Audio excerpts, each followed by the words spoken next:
My father lived with Parkinson's disease for over 17 years. He was diagnosed early, and in the early years, nobody had any idea. Over the years, things got more difficult. He had some physical limitations, and then cognitive limitations came in towards the end. And once he needed kind of someone keeping an eye on him and watching him, my mom wanted to keep him at home. She, with my push, brought in some caregivers to come into the home. And that's an adjustment, having people coming to your home, having consistency. I remember telling her, people want regular hours. If you want someone who's going to come the same person all the time, you kind of have to employ them full time. So it got to the point where the caregivers weren't enough. My dad was running away from the house, escaping, um, running to the neighbors, calling for help. And we realized this is taking a toll on my mom. And my dad even had started saying, is there someplace I can go? He had moments of alertness and awareness. Dementia with Parkinson's disease is very different than Alzheimer's dementia, looks very different. And there was a lot of awareness, not all the time, not when he was calling help. She's kidnapped me, but other times. And so in the middle of this, Don and I had moved. We were 45 minutes from them, and we'd moved further away because financial reasons. Basically, we moved and we wanted to not be as far from my parents, but it was not affordable for us to find a home without buying a teeny tiny home closer to where they lived. And so it became time. And I convinced my mom, let's look up near me. It's going to be a whole lot easier. And we, somewhere along the line, we found a company called Chaos to Calm there in the greater Charlotte area. There's other companies out there like this. So they provide, usually specific to seniors, but they coordinate services, things like decluttering, sorting and stuff, planning the space, seeing like when we found a place for my dad, knowing exact layout of the room and figuring out what pieces would go and what furniture would stay and things like that. They helped confirm with me, when we moved my dad, we wanted to keep it as close to his regular environment with familiar objects and that kind of thing. So they helped with sorting and packing. They hired movers that they vetted, and everything had to be cleared through them. So it really helped in the process. A lot of times they have a la carte kind of services, and you pay based on what you want. So finding that out early was helpful. And so I knew my dad needed memory care because he was trying to run away and escape. So my effort to locate places near us, looking back on it, I wish I had reached out to some of these people like we've interviewed that help finding places. But I wanted to go to the places myself. I wanted to ask the questions because I've worked in facilities. I've worked in memory care centers. I've worked in assisted livings, and I have a lot of understanding of them. But I'd recommend to anyone, even if you're a therapist like myself, to reach out for support from someone else. They might think of things that you don't, and it can be, it's challenging when it's your loved one, your parent. So we looked around. I found one that was highly rated near me for my dad. And so when you're going to an assisted living, they interview the person who's moving in. They want to know what their level of care is. They were able to do it over the phone for us over a Zoom call. We answered a whole lot of questions, and they talked to my dad. So with the memory care in an assisted living, they're partly determining, do you need the memory care that's a locked unit versus just the regular assisted living? So we kind of already had that answer to that question. So it was a process of going through, I had to go through these qualifications. You have to meet different medical requirements. Each state has different requirements like that. And so we got my dad moved in, and luckily there was another community with an active independent living community in the area for my mom. And we got my dad all settled, and we found this place for mom. It kind of worked out magically. And my knowledge of how communities run helped me identify that these, were good communities. And then my mom moved into independent living. And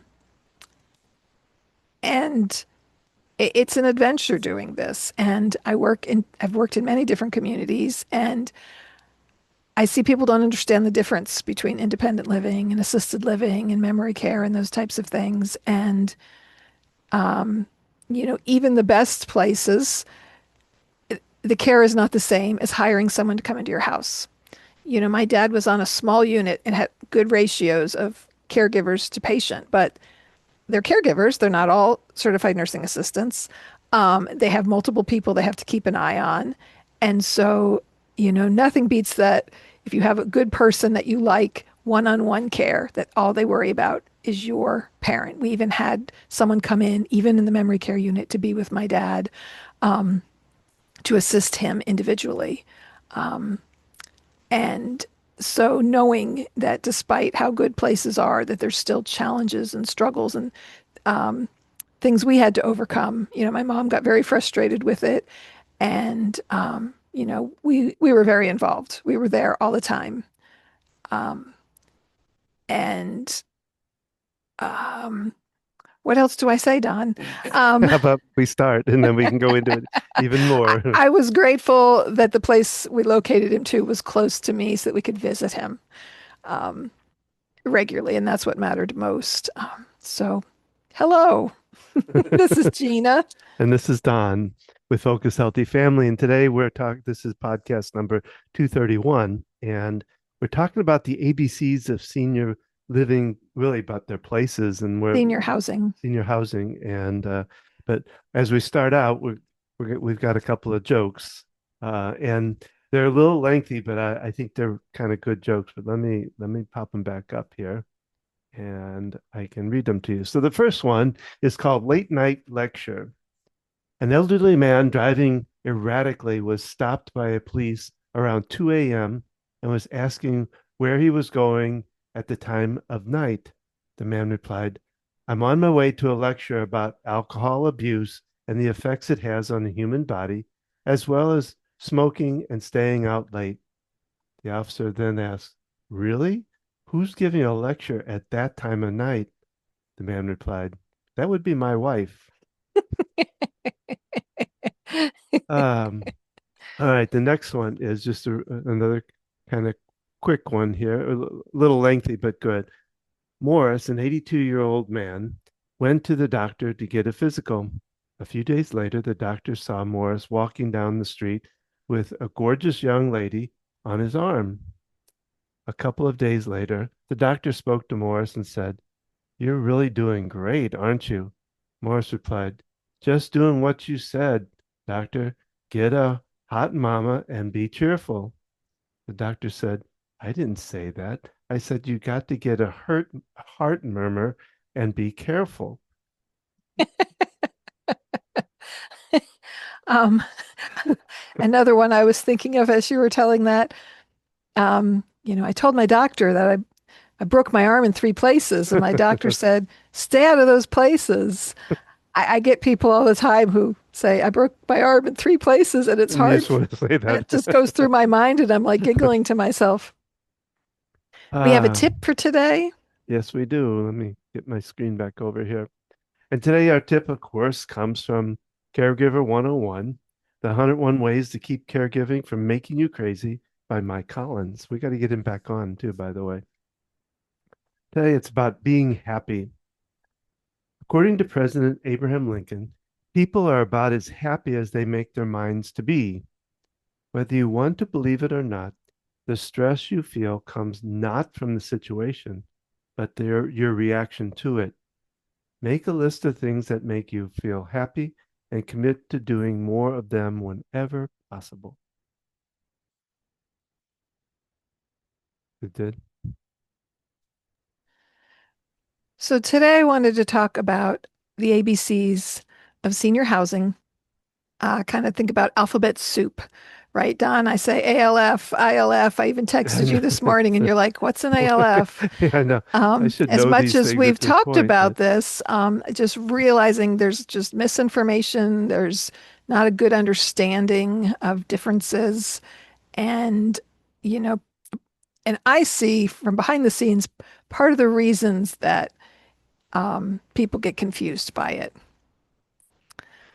So I Well, found a few different articles to kind of guide us along and kind of made an outline, Don, um, talking about senior housing.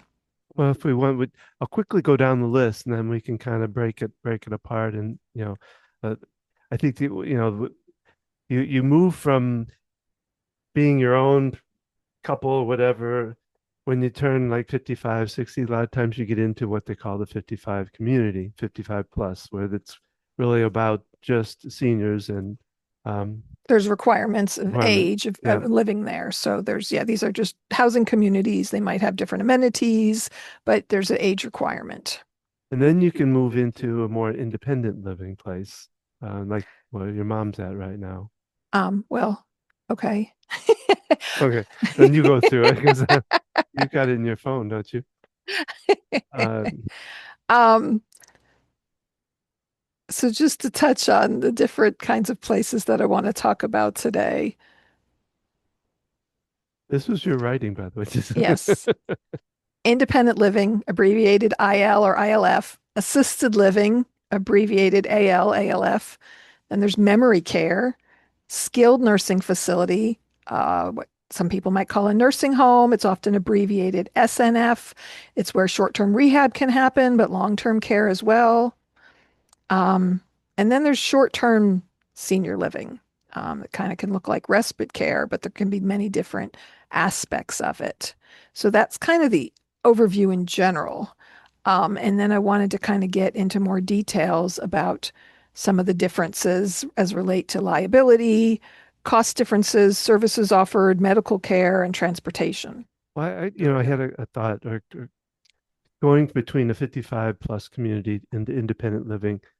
I would think that one of the big reasons people would want to move from a 55 community to independent is they start losing some of their friends in the 55 community, and they want to be in a place where there's activities where things are going on. Would that be It correct? And might be a reason. The one thing is when you're in a facility, because there's the other thing I didn't touch on was a continuous care retirement communities, and that's where they have multiple levels of care. And so, in independent living, typically an apartment building, it's often a you pay one fee, services are covered. So it simplifies things versus living in a house where you have to take care of things. You got your electric bill, you've yeah, got your you're responsible. And like some communities, like my where my parents lived, they took care of the lawn maintenance. You know, if mhm, you wanted to do anything with trees and shrubbery, you had to get approval for that. But yeah, there's a lot of restrictions and requirements. But they did the upkeep of the yard. But you're basically living in a house and fully responsible, like living in a yeah. house anywhere. Versus going into a community, it can simplify things.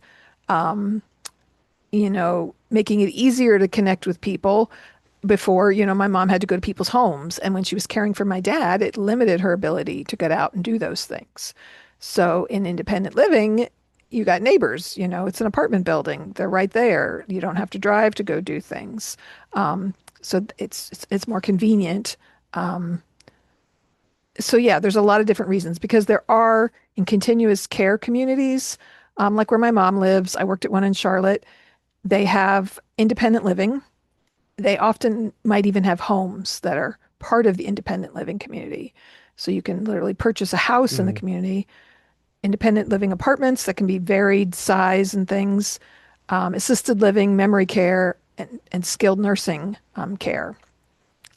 And the idea with these communities is if you needed different levels of care as you age and progress, the facility can provide it. A lot of these communities, there's a big buy-in. It's kind of like purchasing a home. There's a heavy cost up front, but once you're in the community, if something happens to you, they're going to make sure you're cared for, whatever level care Mhm. you need. And so yeah, it's just a whole different environment than just a 55 plus housing community. And that's, where I wanted to kind of talk about some of these big differences. Um, I kind of look at this as steps.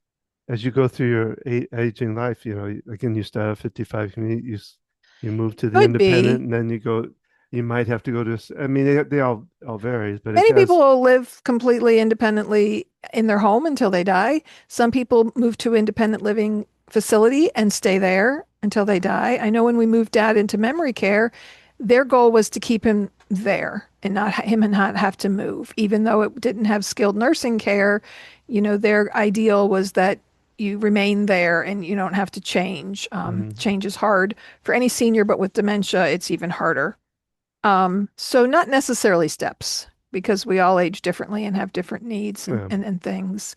Like for my mom, they do provide transportation locally to appointments and things. That can be helpful. If someone might be driving now, but maybe down the road they won't. There's a lot of different vision issues that Mm, can happen with aging, macular degeneration, glaucoma, that can affect your eyesight and safety in driving, but there's other factors that affect driving safety.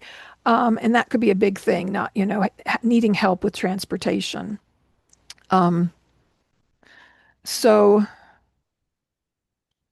I mean, senior housing, I kind of looked at this one article. Often just a senior housing environment in general means there's grab bars in the bathroom. Things might be more accessible. So, in 55 plus communities, a lot of the ones they're building now, they're flat entry. You don't have any steps to get in and out of it. Often one level homes, wider doorways, ability to have grab bars and things in the bathroom to make things more accessible.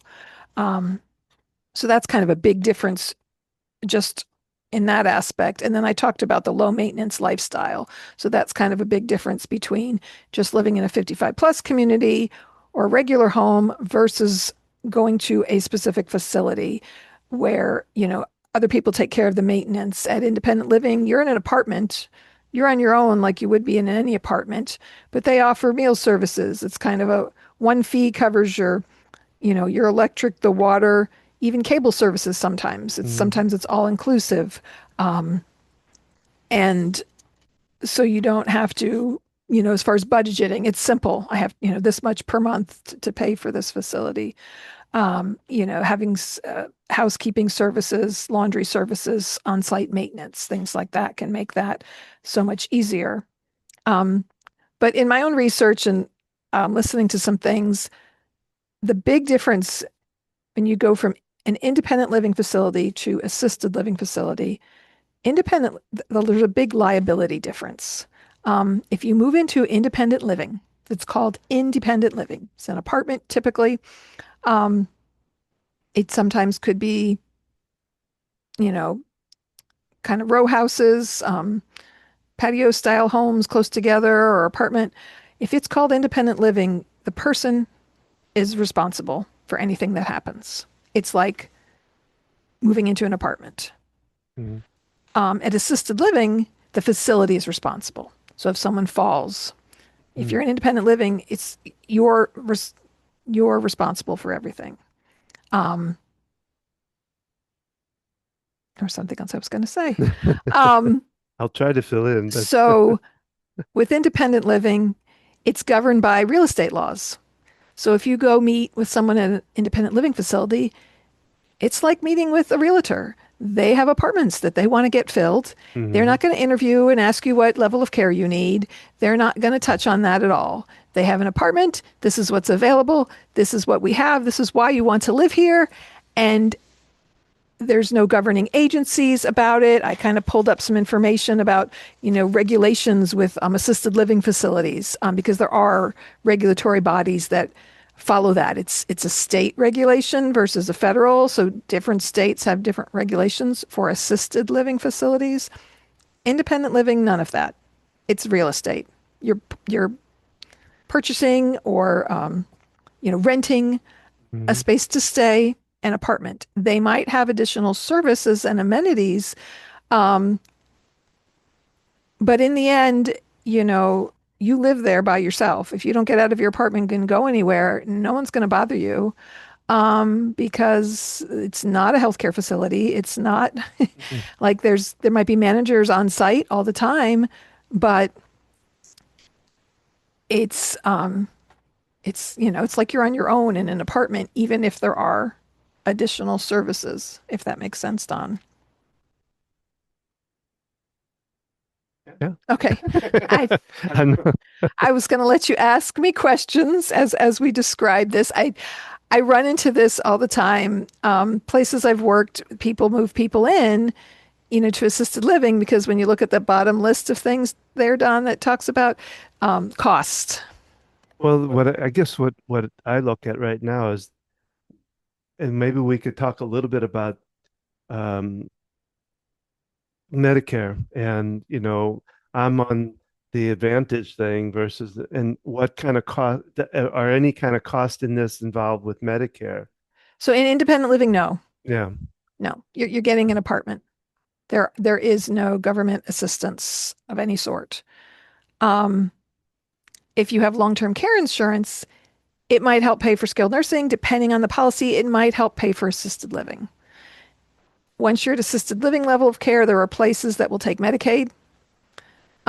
If you qualify for that, that can, help pay for it.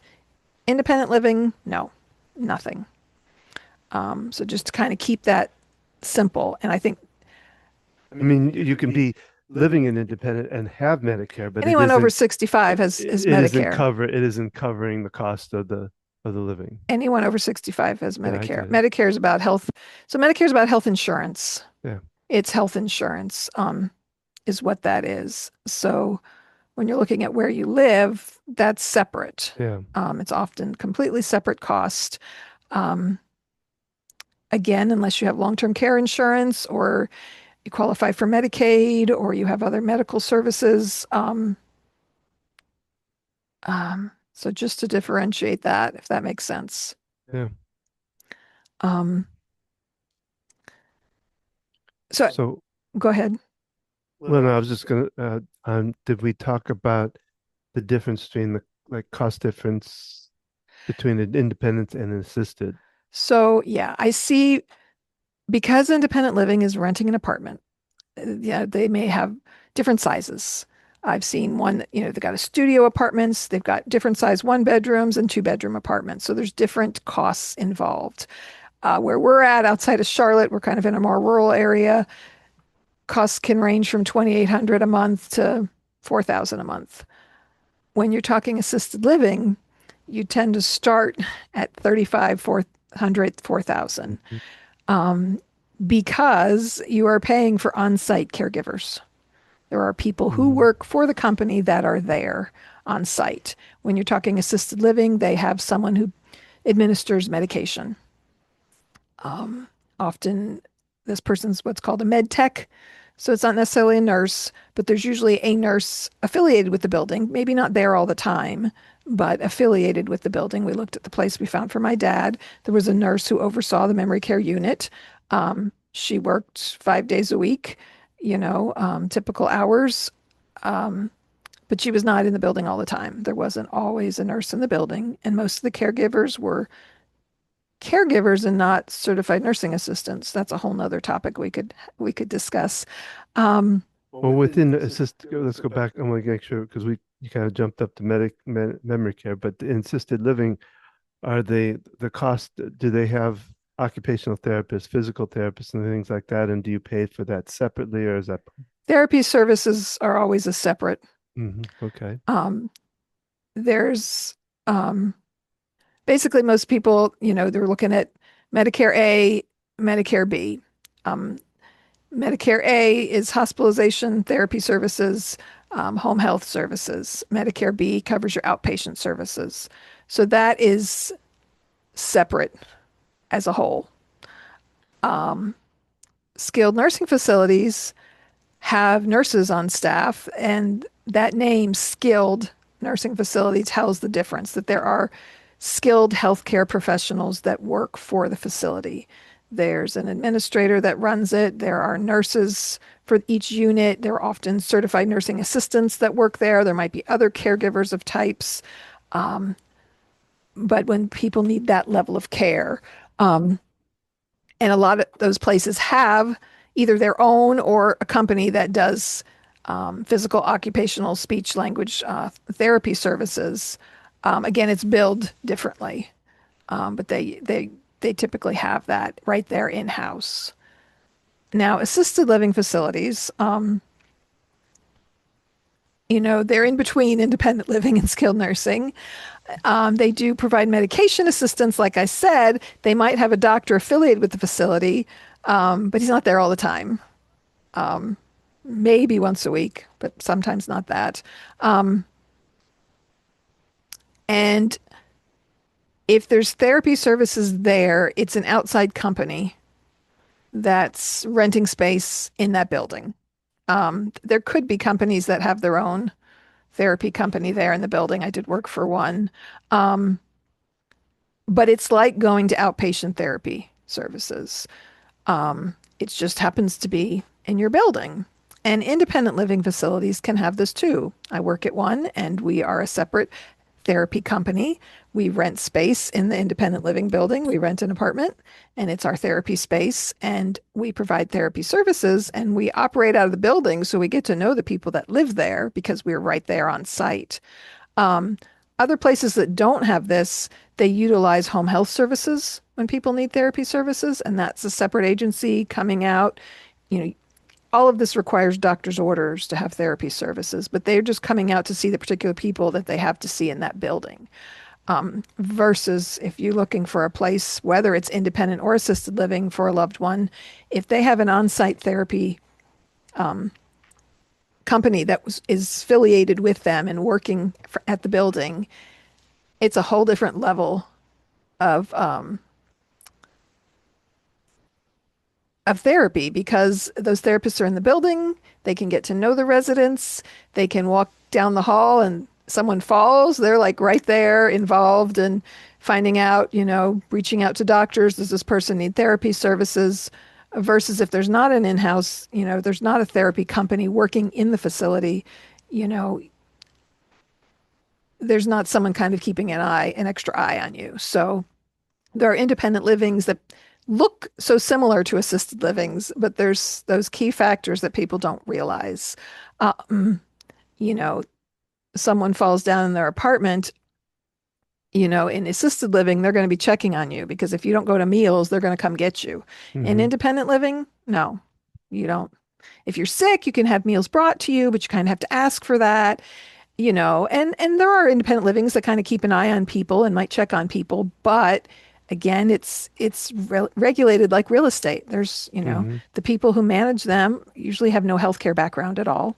They're getting paid to oversee things. They might, have accommodations of living there. Some places, the managers live in the building, but there's no responsibility on their part. It's just like living in an apartment, but you have the added benefit of they provide meals. Some do a la carte, some do 3 meals a day. They typically have a maintenance person that works in the building. So you're having maintenance issues, you can get help through the building where you live. Housekeeping services. So we're talking about assisted living, and we talked a little bit. You mentioned that there's a difference between independent and assisted living as far as liability. What are the differences? Is there differences between assisted living and memory care as far as liability goes? Well, so first let's look at skilled nursing versus assisted living. So skilled nursing is a medical facility, and so there's different regulations for that.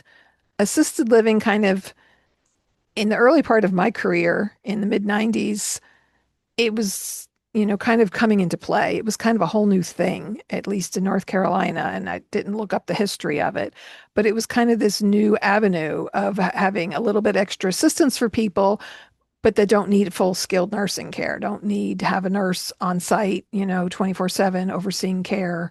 Um, um, and so it was kind of this new thing that crept up. And the places looked more like apartment buildings. It didn't have that feel of, people think of nursing home, think of the old style nursing homes and what they used to look like and possibly smell like. And they are building places that look much more modern now, but typically assisted living looks a whole lot more like an apartment building Hmm. complex versus a nursing home. And so there are, big differences. They're regulated totally different. But back to the assisted living, they are regulated. I looked up National Center for Assisted Living. Um, You can go to that website, and each state has separate regulations. I know we looked at this, Don, when your mom was needing assisted living, and we're here in North Carolina and we're finding out things from your family. And I'm like, oh, is different laws than North Carolina has, different regulations. And so I pulled up North Carolina's regulations. It's like 10 pages. And Georgia, their regulations, and they define things differently. North Carolina defines assisted living residents, and they talk about adult care homes versus multi-unit assisted housing with services. And in Georgia, they call places personal care homes versus assisted living communities. And so they have different laws, different regulations. Georgia specifies that something has a memory care service, there's additional requirements that have to be met. So they're regulated differently per state. Um, And so it can look very different from one state to another. So it's important to know what the regulations are in your state, in your area. So memory care units can exist in a skilled nursing facility and they can exist in an assisted living facility. Generally, they're locked units for people who are at risk for wandering, yeah. from wandering out of the building, heading down the road. I've heard those stories. Um, Wandering Yep. and getting lost, getting hurt. Um, so they're That more, was my mom that, she escaped the building and got hurt, you know. um, so they're generally locked units. Closer supervision, keeping an eye on these people a little bit more easily. And there's so many different styles of memory care. My favorite, I worked in some where you have a nursing station in the center, you have the dining in the center, it's all open, and then there are rooms going around. So Huh. you literally, the staff that's there can see everyone coming in and out of their room. They've got the TV area. Those are my favorite for someone who Hmm. really needs that memory care with significant advancing dementia. And if you want someone to really be keeping an eye on you, it doesn't guarantee your loved one's not going to fall because, the ratio could be 8 to 1 or 12 to 1 as far as staff to residents or patients. Well, and it depends on where they are in the room too. They could fall in the room and not be seen, you Yeah. know. But So those are my favorite kind of communities yeah. because, I mean, where my dad lived, it was just one long hall. It wasn't quite that set up, but I like that it was, and there's pros and cons to smaller versus larger. Larger has more activities and more things going on. Someone might feel trapped in a small unit. I worked at a place in Charlotte. They had a whole memory care building. There were 4 different units, so they could lock down each one separately. The whole thing was locked down. They had a common area in the center where they did activities. They had a chapel area, so people could, when they opened the doors, people could walk about. People who had more freedom, didn't feel so trapped that they could walk. I had a couple. She lived on one unit, he lived on another, and our therapy one time was we walked to go visit the wife on the other unit. Um, so yeah, there's just many different types, and there's different regulations that follow it. So different costs depending on if it's there's a facility here that has a memory care unit, and some of the beds are skilled nursing beds and some are assisted living beds. So that has more to do with payment, reimbursement. Yeah, there's different regulations behind it, but the people generally get the same level of care, which is kind of interesting. But that comes into where long-term care insurance might be paying for something versus um, yeah, that gets more into complexities of the medical care. But generally, yeah, someone with dementia and yeah, I know the idea, like the memory care my dad lived at, the idea was to stay there. And I've worked in buildings where their memory care is so small, and because they have assisted living beds, if someone's no longer a flight risk, they might move them off the memory care unit, which to me is not ideal.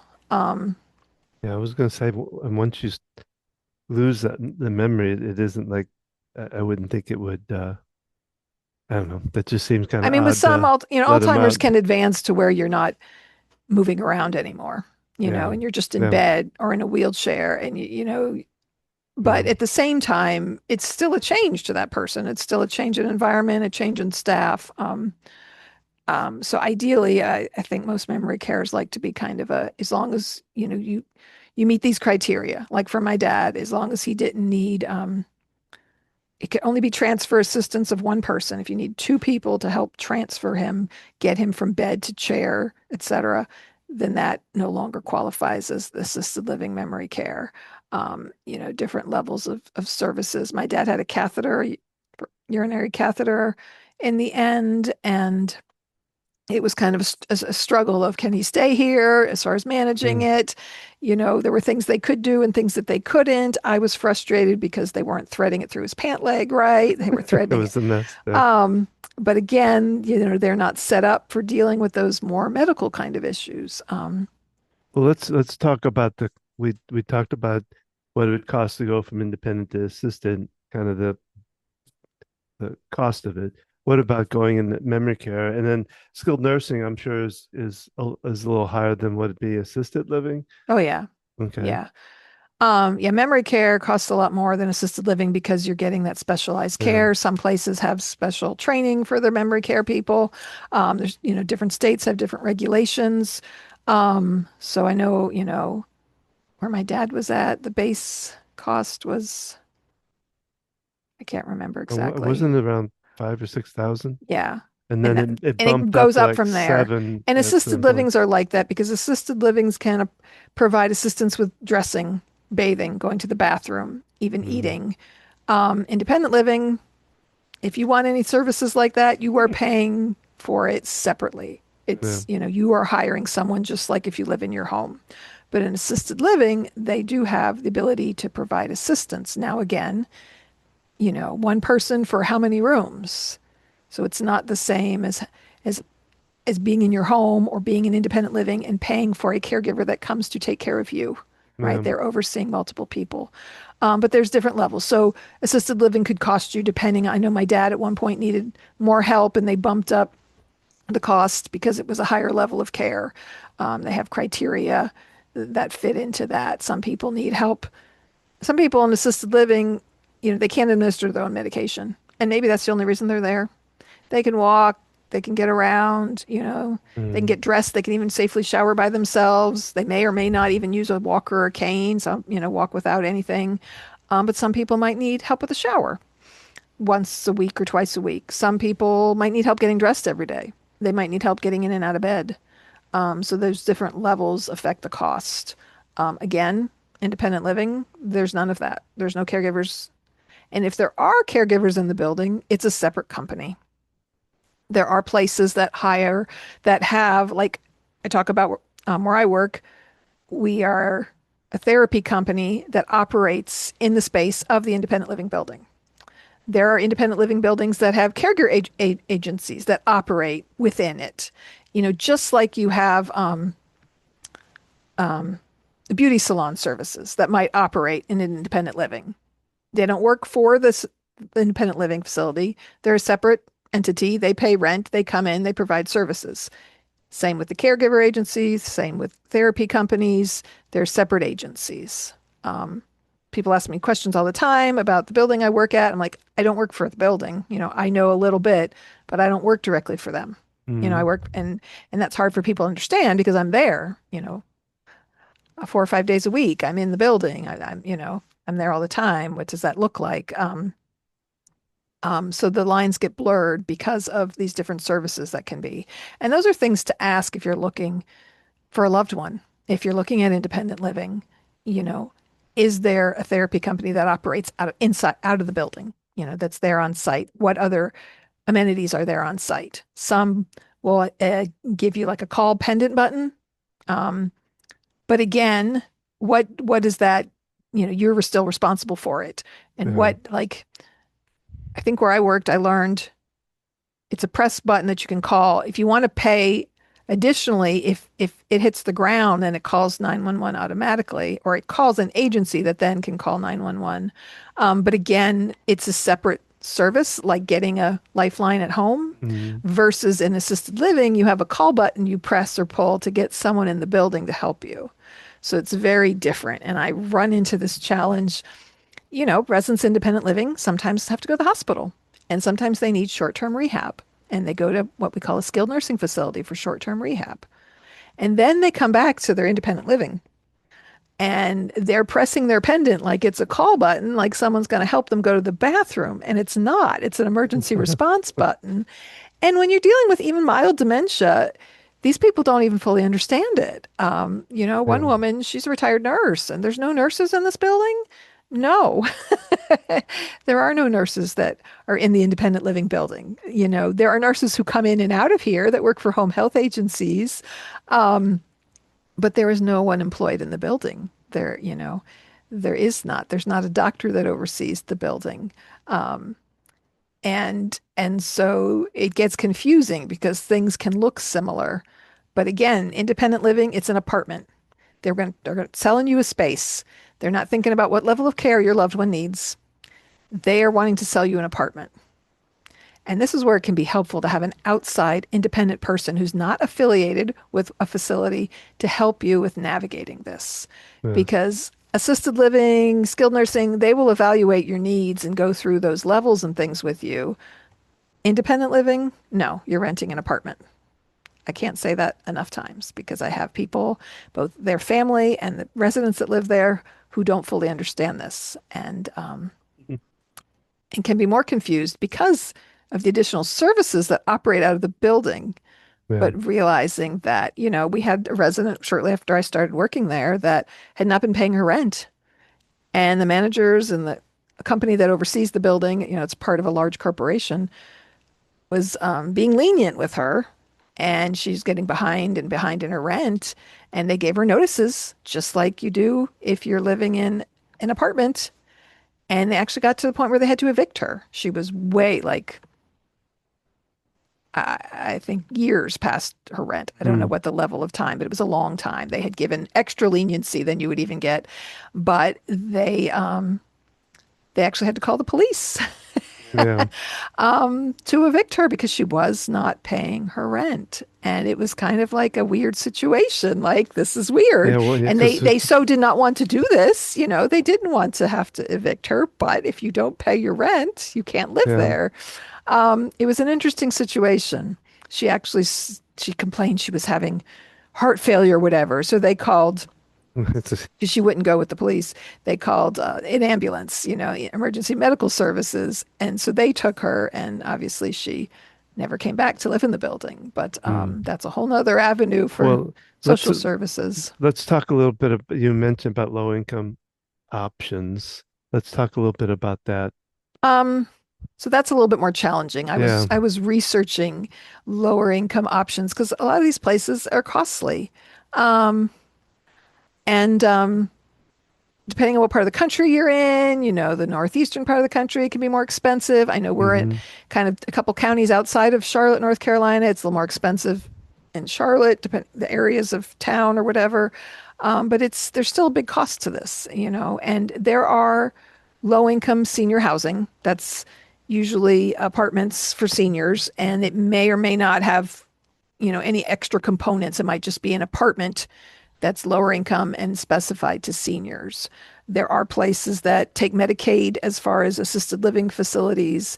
Um, they might look a little different. I've worked in some that take Medicaid patients, and they're not as fancy. They're a little simpler because Medicaid is paying, but it's not reimbursing them at the same rate as you would, Mm. charge somebody for it. So it operates differently. That's the ones I've seen, at least. It might not be true everywhere. So finding out, are there places that accept Medicaid? And Medicaid is qualifying for it. Your income has to be very low. And again, state by state, it's different. And there's criteria for it. So someone might not qualify for it now, but down the road they might. Their resources get exhausted. So that's where it's really helpful to have a senior financial a financial planner who deals with senior care and to help with those aspects of the resources and understanding how that operates and how that works, because that can be a challenge. So um, independent living costs less. So I see this places I've worked, and people are like, oh, well, I looked at the assisted living and it costs this much, but this place, and this place has therapy services too, and they have a caregiver agency over here too. Well, I'm gonna let mom live here because this is more affordable. And I've worked somewhere, the daughter's even a physical therapist and knows. they really would benefit from assisted living, but mom just can't afford that. And, so they're living in independent living. I was listening to a podcast that talks about the difference and reading some of these articles. Independent living is designed for people who can bathe themselves, dress themselves, take care of themselves, can administer their own medication, and they can get about, whether it's in a wheelchair with a walker or without. They can get around themselves. So that's ideally what it was planned for. But there are people whose family members come and assist people who live in independent living. They hire caregivers that come and help with medicine management and other things like that. Um, and I had a resident, sweet lady, her dementia was increasing and she was struggling more. And the caregiver agency that operates out of the building, and that the nice thing about that is if you pay for a caregiver, you might have to pay for a minimum of 4 hours. There's different requirements, right? With caregiver agency, whether they come to your home or they come to where your person is living. Don, that's distracting. He's playing with something. Um, a caregiver agency that operates out of a building might be able to provide services at smaller increments of time because they operate out of the building. So, a place where I've worked, you can pay for 15-minute increments of time. Someone who maybe takes care of themselves but needs help with medicine, you can pay for 15 minutes twice a day just to come and help with the medication, or 15 minutes in the morning to make sure they get their clothes out to get dressed, or a half hour, and those kinds of things. So there's kind of these a la carte things. Again, these are all separate services. It's a separate company that's paid for, but can provide that help. So these are kinds of questions that it's important to find out and ask about. So I had this resident and they had caregiver services for her for showers. Well, then she needed more care. So they were having caregivers come in the morning and the evening for getting ready and things. And and the daughter was trying to decide, should she go to assisted living? And she had a cat, so she wanted to make sure her cat could stay with her. And that's something else. Pets Mm. may or may not be allowed in any of these places. But finding that out is another important question. Um, and they really wanted her to age in place. She's in her 90s, I think, or close to 90, wanted to stay there if possible. And I was encouraging, yeah, if you can pay for the caregiver services to come. She wound up moving her to assisted living. And I was concerned. She kind of made the decision. I didn't know about it till afterwards because paying for a caregiver, they're coming in the morning between 7 and 8, and they're there to take care of you. When you go to assisted living, you're on a hall, 20 other people, one or two caregivers to help you out. So it looks different. Mhm. And just, I guess I'm just trying to explain it in a way to help people understand because I see that the water is muddied. There's so many different types of facilities that offer different things. I also know that independent living don't give the full picture, and they're not required to. They are not a healthcare agency. They aren't governed by regulations like that. They are renting you an apartment. And yeah, maybe they serve meals and they have meetings and different services like that, but they're renting an That does. apartment. And so they follow regulations just like, real estate agencies would and apartment buildings and that kind of thing. So that doesn't get spelled out to people. They want to trump up what they have. They want to, we have these services and, our therapy company, works here and we have these other services that operate here. And so, some people have extra care and things, but they So, don't understand, well, why would I go live here? This place is cheaper. Well, this place has on-site, nursing care. They have a call button that you press and someone can um, check on you. Um, so it's really about persons that are looking at this for their aging loved ones needs to ask a lot of questions, you really needs to do, dig you in do. because we could talk for the rest of the night talking about all the different I couldn't, facilities of it. and I didn't even touch on continuous care retirement communities. So those, because you don't know, you might think, oh, my mom is, 85 and living in all, this whole time, but her house is too much for her. You don't know what could change. You don't know, Mm. she could suddenly need a higher level of care. And so, when there's multiple levels of care that can be offered at that facility. Now, it typically you're going to move to a different apartment. So you're not going to get to stay in the same place, but the community will provide services for you. One little story. So where my mom lives, it's a continuous care community, and they have a dining room for the independent living people. They assisted living has separate dining, but they can eat in independent living's dining. But when people go in to eat, if they have a walker, the staff parks the walker and brings it back to them.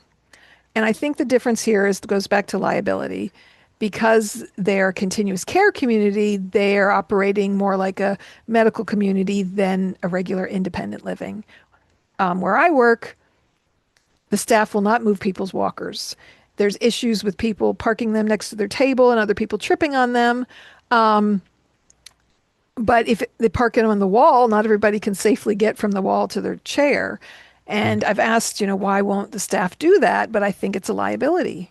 Mm. They don't want to be liable for moving people's walkers. Just little things like that you might not think about that can really be a big deal. If someone uses a walker to get around safely, they might not be safe walking without it, and how do you get to a dining table and sit down and how do you manage that, right? There's all these different small components. I worked with a lady who broke her hand and she used to go to the dining room once a week, and now it was her dominant hand, and her niece is her primary power of primary care, whatever, responsible party. Why doesn't she get to the dining room? Why isn't she eating there again? Well, she has to be able to open her door, get in and out of her door safely, and get Mm. down there, right? And these doors swing closed, and she's got a splint on her hand, and she's not supposed to push and use that hand, right? So there's like different factors that come into play. And again, if you're independent living, if you're in assisted living, they would bring the meal to you. They would help you get there, right? There's a big difference. I have another resident who complains about the assisted living she lived in, but liked that you had assigned seating. Like that if you didn't go to meals, they would come get you and bring you. Like that they would knock on your door and tell you about activities going on. Versus independent living, they're not going to knock on your door and tell you an activity's going on. They had transportation services at assisted living with the wheelchair accessible transport. So the ramp comes down, your wheelchair goes on it so that you don't, because otherwise you have to climb steps. Independent living doesn't have that. We don't have a wheelchair ramp accessible transport van. We have a regular transport van. So this woman can't stand well enough to walk up steps. Therefore, so she's complaining about she was paying for all these services at assisted living, but well, here, they don't do that. They don't check on me for meals. They don't check on me for activities, and I can't get on the van. Well, you're not paying for assisted living anymore. You're paying for independent living. And so there are specific differences that you can look at. So there's just so many questions you need to ask when looking at these things, seeing the big picture of it, what long term, what could happen, what's this going to look like, what other services are available, what can the cost vary look like. People can move into independent living and maybe they move into a one bedroom, but their finances are getting tight. Well, they might have a studio and they might be able to downsize. Or the reverse, there's no two bedrooms available. Well, you move into a one bedroom now. And typically, when you live somewhere, you're the first on the list to move up to another apartment versus people coming in from the outside. So there's options like that. But I could talk about this endlessly, as you can tell. Um, I want to put together some resources on this because there are so many. I didn't even touch on respite care. We'll have to make a whole podcast out of respite care. Um, just to touch base, not only could you provide temporary care for a loved one, um, but you yourself can go stay at some independent living buildings for a week, a month, overnight, get to eat a meal there to see what it's like before making a full commitment to living somewhere. So something else to check out. So When they may want to check into our podcast, we interviewed somebody that does the co-housing. co-housing. Yeah, we need to link together all these podcasts with Yeah. similar information. We'll put it together in the description because, yeah, we've interviewed people that talked about these different topics in different details. But Yeah. I just kind of wanted to really spell some things out today because I see this confusion all the time. I know things are not explained to people, and there's reasons why, and just helping people to understand that better. Um, so thank you for joining us with our podcast today at Focused Healthy Family.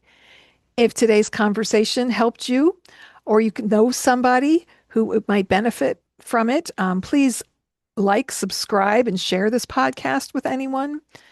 If stress, panic, or overwhelm are becoming part of your daily routine, consider Don's EFT Discovery Series. EFT tapping can be described as weird, but wait, this really works. People might start out skeptical, but after a few sessions, discover the benefits of this. For wellness, tips, caregiving resources, and more episodes, visit us at focusedhealthyfamily.com or focusedhealthyfamilypodcast.com. You can connect with us on social media. We're at Facebook, Instagram, Focused Healthy Family 1. We are on YouTube at Focused Healthy Family. You can listen to us anywhere you listen to a podcast and listen and or watch us on YouTube. New episodes of Focused Healthy Family are released every Thursday. Don is available to speak to organizations, caregiver groups, healthcare teams, and community groups about practical ways to reduce stress and build resilience in caregiving environments. For information about booking Don to speak at your location, please reach out to schedule a presentation or a workshop. And remember, how you speak to your children and your loved ones today shapes their future and yours.